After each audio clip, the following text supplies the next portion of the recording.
All right, I think we're recording, and I'll give it another minute in case other people want to join live.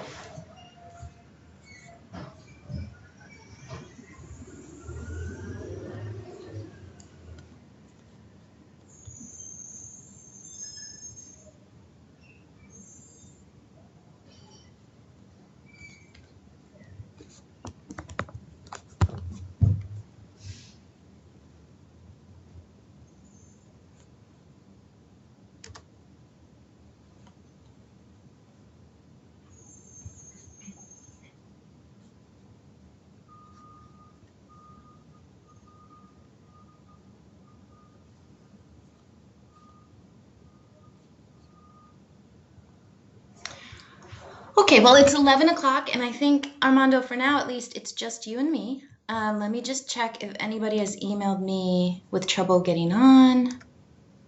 Does not seem that way. Okay, well, we have it recording for those who aren't here, and I don't think since it's just the two of us, it probably won't take that long because there won't be a lot of people to ask questions. But what I wanted to do in this introduction for anyone who's live and for the people watching it after the fact is to welcome you to the class, Capstone Online.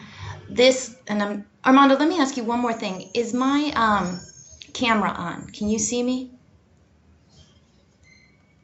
Because I can only see an image of myself, of my photo.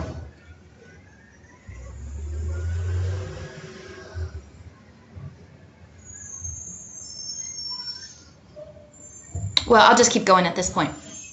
Okay, so welcome to the class. It is an online class, so we are going to have most of the class is going to be self-paced learning through the modules, and you'll do all of your assignments uploaded through the modules. A lot of you have had online classes before, so you know the drill. However, we will have a number of these virtual classes, and welcome, Kelly. So now we're three. We will have a number of these virtual classes.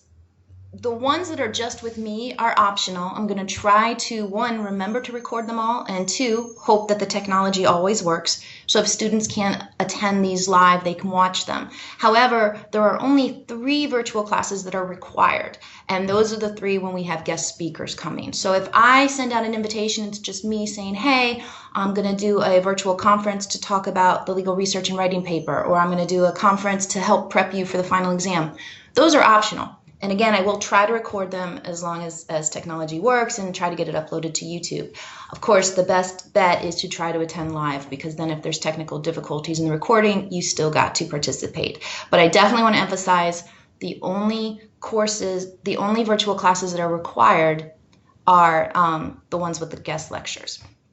Okay, so let me go ahead and switch my screen over to the syllabus, because I want to walk you guys through some of the items in there. I haven't used Skype for this type of meeting before, so let me see if it is going. Let me see if I have the right button. There we go. Okay. Hopefully now you guys can see my desktop. I'm going to assume that you can. And if you can't, feel free to speak up and tell me, but I'm trying to switch this over so that everyone can work with me through the web course syllabus and the web course assignments. Also, feel free to follow along on your own computer. I'm basically just switching my screen over to the syllabus to make sure I go over a couple of the big important items. You all did do the syllabus quiz, or some of you have done it, some of you are working on it. Please do make sure you get that done, because it does count for class participation credit, and it helps ensure that your financial aid is dispersed promptly. But basically, I have virtual office hours 9:30 to noon on Monday and Thursdays. You can call me, email me, Skype me, etc. Those are virtual though, so please don't go to main campus looking for me. We do have a number of graded assignments. We have, and I'm going through the syllabus, the experiential learning journals. So this is Capstone, of course. This is supposed to be the final class where legal studies students are ready to go out, get jobs in the legal field, or go to law school, which is equally, if not more, difficult. So what we're trying to do in Capstone is make sure you've learned everything you need to learn, and you're getting a taste of real-world legal practice if you haven't had that already, and we're trying to give you a sense of confidence to be out there in the legal world. So a significant part of the Capstone grade is your own experiential learning activities. Obviously, you're going to need to go into the assignments tab to learn a little more about it. But what I basically expect you to do is go out into a legal activity that should be about 2 hours long. Immerse yourself in it. If it's a courtroom experience, watch court, maybe talk to the bailiffs. A lot of times the judges want to talk to you if they know you're a UCF student. And then you write a one-page reflection journal on the event. And so we have 3 of those. Yes, 3 of those throughout the course. They all have different due dates. They're not all due at once. I will post good opportunities when they come across my desk. In fact, there will be one posted next week that will count as 2 experiential learning activities if students are interested in that. So keep your eye on announcements that get emailed out by me every so often for good ideas for experiential activities. I also try to provide some ideas for ones that can be done outside of normal work hours, because I know some students do work, especially in the summer. So we try as a department to come up with some experiential learning that can be done on the weekend or after hours. But at the end of the day, it is the student's responsibility to find experiential opportunities that they can complete during the summer term. Okay, so I'll try to send some out to you, give you good ideas, but that is a core responsibility of this class, is to make sure you get those done. And part of that is finding your own if you don't like the ones I'm sending out or they don't work for you. There are 2 exams. There'll be a midterm and then a final. The final is not cumulative. The midterm is the first half of the class and the final is the second half of the class. This is going to be testing materials that you should be learning as you work your way through the modules. So there's a variety of just core legal fields that we want you to be familiar with before you graduate. So property, crim law, contracts, things of that nature. So you're going to be working through the modules, and at the appropriate place, it'll be time for the midterm, time for the final exam. They are multiple choice and they are given online. They are somewhat time pressured. They're open book, but they are somewhat time pressured. So you may want to create a study guide going into the exams that you can really quickly reference to find the right answers. Okay, another very significant part of your grade in this class is the research and writing assignment. So a lot of you may know UCF has a Gordon Rule requirement, and that requires that every student in any department at UCF write 2 papers while they're students at UCF. In legal studies, we do our first Gordon Rule paper in legal writing, which everyone should have had, or you wouldn't be able to take Capstone. The second Gordon Rule paper is your Capstone final legal research and writing paper.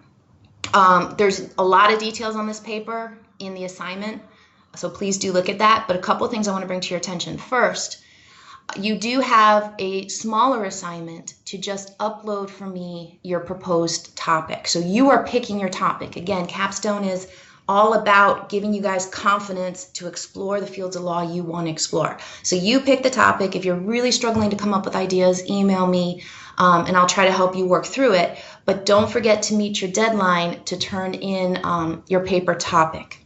Also, please make sure when you turn in your paper topic, you upload it to the paper topic grade column or the paper topic assignment column.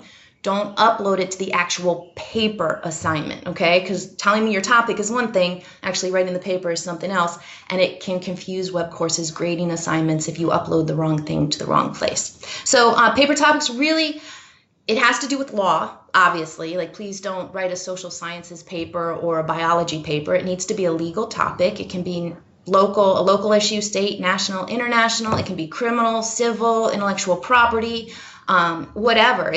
But one of the reasons you upload your topic to me is if I think it is not legal enough, or I think you're going to have trouble finding legal sources, I can give you some feedback and say, listen, we need to tweak this a little bit. So that's the main reason I ask for your topic. The other reason is I want you all thinking about it, because the summer goes by fast, and you definitely need to have formulated what you want to write on and get going on that. Now, the paper itself, let me switch screens so I can pull up the assignment for the paper. And I'm also going to click back over to Skype for 1 sec to make sure no one's typed comments to me. Give me just 1 sec, or questions. And you guys have microphones too. You're more than welcome to just speak into the microphone if you need to. All right. Oh, good. And Jarvis is here too. Terrific. Okay. I don't see any questions, so I will just keep going. Let me go back over to assignments. All right. So what do you have to do after you pick your topic? Well, you have to write a paper. I believe very much in quality over quantity for these papers. A lot of the capstone professors will do, 10-page papers or even longer. I'm fine. In fact, what I want, it shouldn't be, it should definitely not get to 10 pages. It should be about 5 pages long, okay? You can go a little over 5 pages, a little under 5 pages, that's okay. But, if you give me 4.5 pages or you give me 6 pages, I'm going to start counting off points because you didn't stick within the page limitation. Why am I a stickler about that? Because that's core to the practice of law. A lot of the documents you create will have page limitations, and so I try to, mimic that a little bit in this class. Also, I have a lot of student papers to grade, so I don't want, 30, 20-page papers. So please stick to right around 5 pages, double space, Times New Roman. Please don't fiddle with the margins too much. Like I said, you can go a little over 5 pages or a little under, so you don't need to sit at your computer trying to make your font like 11.3 so that you meet exactly 5 pages. Just try to get there. Writing about your topic. You do need to have primary and secondary sources. Now, one of the very first or second module in this class is actually a refresher on legal research and writing. So you're going to work through that module, and a lot of these concepts you should have learned in legal research or in legal writing will come back to you. But just to quickly reiterate, a primary source is a law or case law. So a statute, the Constitution, or a case. Those are primary sources. Pretty much everything else is secondary. Journal articles, law review articles, transcripts, I'm trying to think of what other people have used, interviews. All of those are secondary sources. For this paper, you have to have at least 2 different types of primary sources and 1 secondary source. So when I say 2 different types of primary sources, let's say you use Florida statutes as one of your primary sources. You can't use another Florida statute for your second primary source for that to count. You would have to go look for a federal law or find a case, but something different than another Florida statute. If you want Westlaw to help with your research, please do send me an email as soon as possible. I have to set up that account for you, and it does take a week or 2. So if you want Westlaw, let me know as soon as possible, and I'll get that working for you. The way Westlaw is set up is I plug your name in to Westlaw, and they will send you an email to register. So once you ask me for it, keep your eye out for an email from Thompson Rutgers. It may go into your junk box, so keep an eye out for it. When you're doing your paper, please use proper FIRAC form. Again, that's described in the module on legal writing, but to refresh your memory, FIRAC is facts, issue, rule, analysis, conclusion. Also, if you use quotations, they should not take up more than 10% of the paper. This is only 5 pages long. Every student in here should be able to come up with 5 pages of independent thought. Again, it's a capstone class. This is where we're trying to explore the legal world, get innovative, and really move out of the mindset of an undergrad student and more into the mindset of a practicing professional or a law student. So you should be able to come up with 5 pages of your own words. Word of caution, it's very easy for me to catch plagiarism, very easy. In fact, right before I got on this phone call, I had a student I was dealing with plagiarism with from the spring. So don't plagiarize. If you are going to quote, use quotations and credit the source.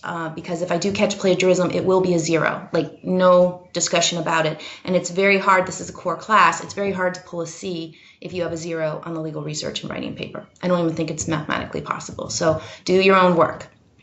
And then the grading rubric is right there in the assignment for you to know how I'm going to grade it. With the legal research and writing paper, so hopefully you guys can see my camera. What I'm doing right now is I'm holding up the Blue Book of Legal Citation.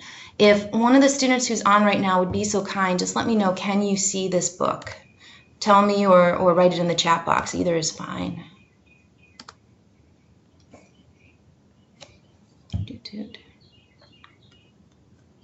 I see people typing. Let's see who's quicker. No. Okay, can you guys see me? You just can't see the Blue Book, or you can't see? All right, I must not. Maybe my camera stopped running. Okay. Now you can see me? Yeah. Excellent, excellent. Now I can hear you guys too. Okay, so here is the Blue Book. So this is the deal. The Blue Book is of vital importance. everyone who's going to law school or anyone who's going to practice in a law firm needs this blue book and needs it sooner rather than later. I'm holding up the 19th edition. The current edition is the 20th. Right before we got on this phone call, I looked to see when the 21st edition would be released, and it does not have a release date. So my hope is if you go out and buy the 20th edition of this book, it will still be the book you will need next year if you're going to law school, because I guarantee you will need a blue book your first year of law school. So you might as well buy it now if you weren't required to buy it in your legal research or your legal writing class. Here's the problem we face. Blue book is the core form of legal citation for lawyers. It came to the department's attention, unfortunately, that 2 or 3 of the professors who regularly teach legal writing were not teaching the blue book, or if they were teaching it, it was in a very superficial manner, kind of like what I just did. Here's the blue book. That's a real problem. And the department voted last year that all legal research and writing classes have to teach blue book. But I'm not sure how many people in this class, because that rule only took effect last year, got to learn blue book. Some of you may have learned Florida Rule of Appellate Procedure 9.800. Here's the problem with that, if that's what you learned. The only entity that uses Florida Rule of Appellate Procedure 9.800 are Florida state courts. That's it. Law firms don't use it, they use blue book. Federal courts don't use it, even Florida ones, they use blue book. Courts outside of Florida don't use it. So it's a bit of a handicap if that's what you learned. So that's the downside. What I can do is here let me cut to the chase. If students learned Florida Rule of Appellate Procedure 9.800 in their legal research or writing class, I will accept that for the capstone paper. You just need to put at the top of the paper or in the comments box, hey, Professor Consolo, I'm using Florida Rule of Appellate Procedure 9.800 instead of blue book. But the only 2 types of citation I will accept for this paper are Rule 9.800 or the blue book. It has to be one or the other. And I would strongly advise you guys to use the blue book, because if you are going to law school or you're going into practice, you have to know how to do it. You have to. So why not use it now in a kind of safe environment to write your paper? And then that way when you get to law school, you'll already be familiar with it, or when you go into practice, you'll be familiar with it.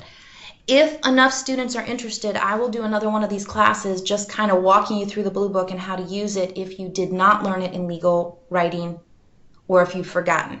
There is a module that talks about it a little bit. There are videos online, but if that's something students would be interested in and enough students send me an email, I will set up another one of these classes with one caveat. You have to have bought the book. I can't teach it to you unless you have it in your hands. It's not rocket science, but it is complex enough that you need to have the book to follow along with any type of lecture like that.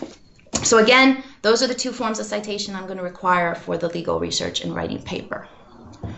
Okay, let me go back over to the assignments page and see if we covered everything. Dr. Consolo. Sure.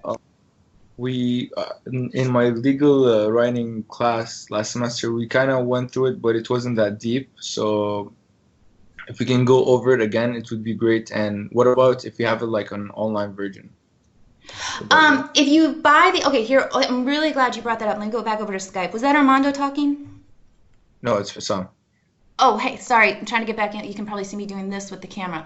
I'm really glad you brought that up. There is an online version of Blue Book, but you have to be on the legit Blue Book website. There are a ton of forgeries. I've had students in Capstone who didn't want to. The legit one you have to pay for. You will not get any. There is no free access to Blue Book anywhere online that is actually Blue Book.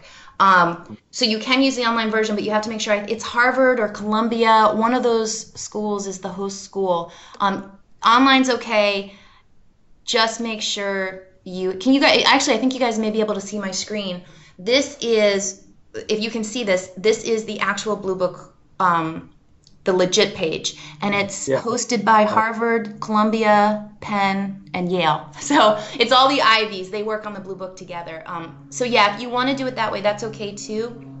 Word of warning though, when I'm teaching this, if I do this class, and again, send me emails because I'll forget, someone asked during this conference, but send me emails because I need to know enough students are interested in it.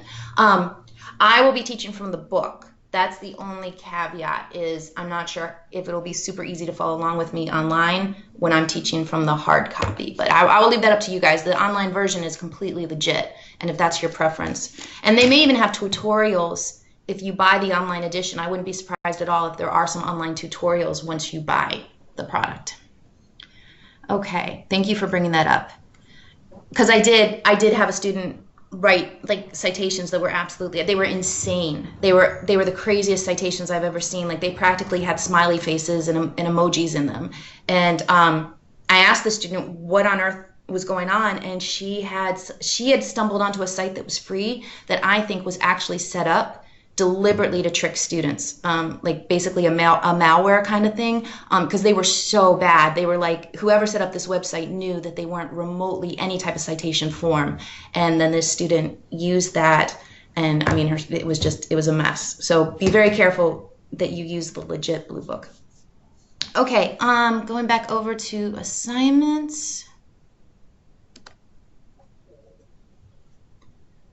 So legal research and writing, we talked about the experiential learning, the midterm and the final we discussed. And the last thing to mention is our guest speakers. So I have 3 guest speakers set up for our class, and there's a method to the order. The first one is a law school admissions officer, because I know a lot of folks in this class are planning to apply for law school, so you'll be able to ask him questions or send me questions in advance to ask him. You can get extra credit on any of these guest speakers by sending me a question in advance, as long as it's a good one. Like, don't send a question like, what's your favorite thing to do when you're in Orlando? Like legit law school admission related questions, you'll get extra credit.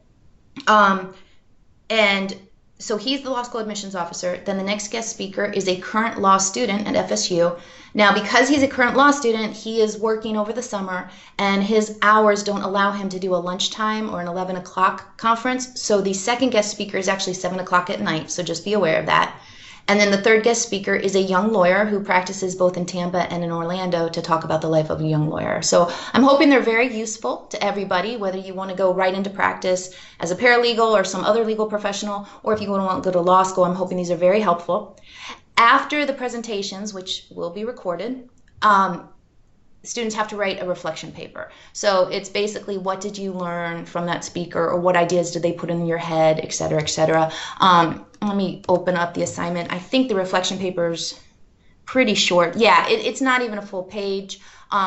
Just 3 to 5 sentences telling me what you got out of it. Okay, if you want to go a little over on the sentences, that's fine. But just a bit of a reflection on what you got out of what the guest speaker had to say. As you can probably tell, a lot of the assignments are effort-based. So your experiential learning journals, your guest speaker journals, very, very much effort-based for the purpose of, one, rewarding effort with grades, and also to really encourage you to get out there and explore the legal world. And then we have, of course, your standard assignments that do require more than effort. They require a demonstration of knowledge in the subject. So that would be the midterm and the final and the legal research and writing paper. So I'm trying to reward effort, but you still also have to demonstrate skill in the field too.